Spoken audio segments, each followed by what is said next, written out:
다음 저희 신도기현 한번 봐드릴까요? 신도기현 저희 시청자님께서 다음 종목은 저희 카이샤르님의 종목 가보겠습니다. LG화학 한번 봐드릴게요.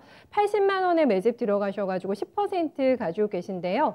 애플에서 배터리도 만든다고 하는데 느낌이 별로 안 좋으시대요. 느낌이 좀 별로 안 좋아서 문의드립니다 하고 남겨주셨는데요.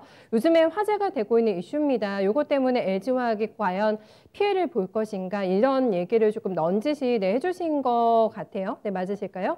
LG화학의 종가 일단 보겠습니다. LG화학의 오늘 주가는 1% 넘게 올랐고요. 종가는 80만 6천 원권 기록이 됩니다. 윗꼬리를 조금 달았어요. 83만 원까지 갔다가 상승폭을 조금 반납하고 마감이 됐는데요. 애플 때문에 LG화학의 주가가 조금 시들해질까 이 걱정하고 계신 것 같은데요. 네. LG화학 같은 이제 대표적인 코스피 시총 상위 종목 그리고 이제 전기차 하면 가장 먼저 우리가 떠오르는 기업이 LG화학이나 삼성 SDI이기 때문에 이런 기업들은 좀 지수에 연계돼서 움직이는 성향이 가장 좀 크고요. 그리고 애플카 관련된 거는 그냥 말 그대로 그냥 일반 이슈라고 보면 됩니다. 그냥 지나가는 정도의 이슈고 그게 정말 큰 부분이라고 한다면 오늘 같은 날 LG그룹처럼 대규모 거래량이 터졌었겠죠. 하나의 어떤 이야기거리 정도 보시면 되겠고요. 지금 시가총액이 57조 정도 되는데 올해 이익 컨센이 2조 5천억 정도 영업이익이 잡혀 있습니다. 그리고 매출액이 30조 정도 잡혀 있고요. 그러니까 매출의 2배수 이상 멀티플이 좀 굉장히 높게 거래되고 있는 거란 말이에요. 그러니까 밸류 부담이 굉장히 높아요. 밸류 부담이 굉장히 높은데도 불구하고 주식이라는 건 갈 수가 있어요. 그러니까 왜냐하면 주식은 꼭 실적만 가지고 설명되지는 않거든요. 실적에 프리미엄이 붙었었을 때 갑니다. 이랬었을 경우에는 내가 가지고 있는 펀더멘털보다 기업의 가치보다 초과해서 상승했기 때문에 이랬을 경우에는 순응을 하되 우리가 우선적으로 봐야 될 거는 이 센티적인 요소, 심리가 절대로 깨지면 안 됩니다.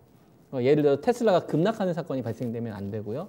그다음에 지금 친환경 관련돼서 수소차나 전기차나 풍력, 태양광 관련된 이런 주식들은 바이든 시대가 다가오게 되면 가장 크게 수혜를 받을 것이다 라고 받았기 때문에 지금까지 현재 실적은 요거지만 꿈이 여기 있었기 때문에 초과해서 상승을 하는 거란 말이죠. 그럼 이게 이어져야 돼요. 이 꿈이. 그러려면 미국에서 바이든 대통령이 지금 당선이 된 건 확정이 됐으니까 이게 원활하게 진행이 되려면 의회까지 연결돼야 되겠죠.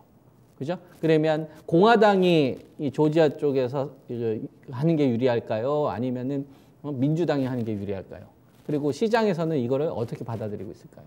지금 우리 코스피 시장뿐만 아니라 테슬라를 비롯한 해외 이런 주식들이 계속 상승을 할 수 있었던 건 뭐냐면 균형을 잃었기 때문에 지금까지 올라갔었던 겁니다. 그러니까 바이든 대통령이 되더라도 공화당은 상원이 좀 장악하고 그다음에 하원 쪽은 민주당이 우위를 하면서 어느 한쪽으로 치우치지 않고 그러니까 기업에 대해서 너무 박대하지도 않고 그다음에 미중 간의 어떤 이 갈등도 적정선에서 균형을 유지를 하고 그리고 바이든 대통령이 하고 있는 정책도 어느 정도 유지하면서 공화당이 원하는 이 재정 정책과 관련된 이 채소와 관련된 부분들도 어느 정도 타협을 이루겠다라고 생각하면서 지금까지 온 거거든요. 그거에 대한 결과치가 나와야 된다라고 저는 보는 거예요. 그러면 1월 5일이 이제 조지아 쪽에서 이 투표가 결정이 될 텐데 그거에 따라서 이제 이 지금 우리가 보고 있는 바이든 대표적인 어떤 전기차나 수소차나 그다음에 친환경 관련된 주식들의 흐름이 전 결정되지 않을까. 그러니까 그때까지 올라가는 거는 좀 제한된 상승이라고 보는 거예요. 왜냐하면 결론을 지금 알 수가 없으니까. 그래서 LG화 같은 경우에는 시장의 흐름과 순응을 하되 최소한의 리스크 관리는 좀 필요하지 않을까.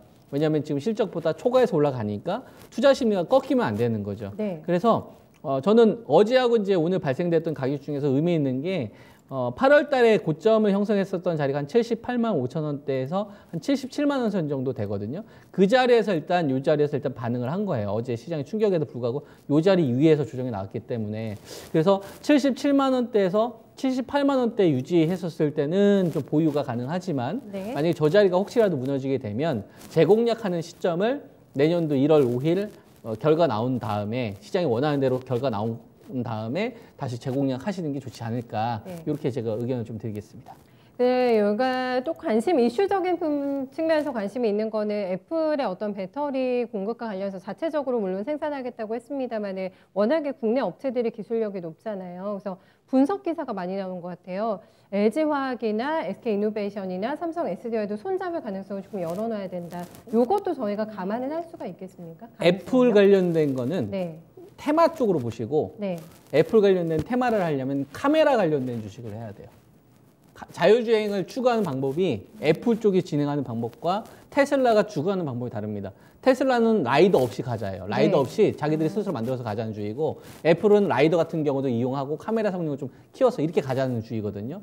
테슬라는 LG화학하고 오랜 기간 동안 파트너를 하면서 가는 방향이고 애플 관련된 건 애플카 이슈가 나오면서 플랫폼으로 애플이라는 기업이 이제 커지겠다라는 의미고 만약에 하려면은 애플 관련된 주식은 카메라 쪽 관련된 업체들 위주로 가야 되겠죠. 예를 들면 MC넥스 같은 의료원 업체 쪽 그렇게 네. 봐야 되는 거고 배터리 쪽 관련된 부분은 테슬라를 중심으로 봐야 됩니다. 그리고 나라는 유럽 쪽에서의 정책 위주로 보셔야 되는 거고. 네.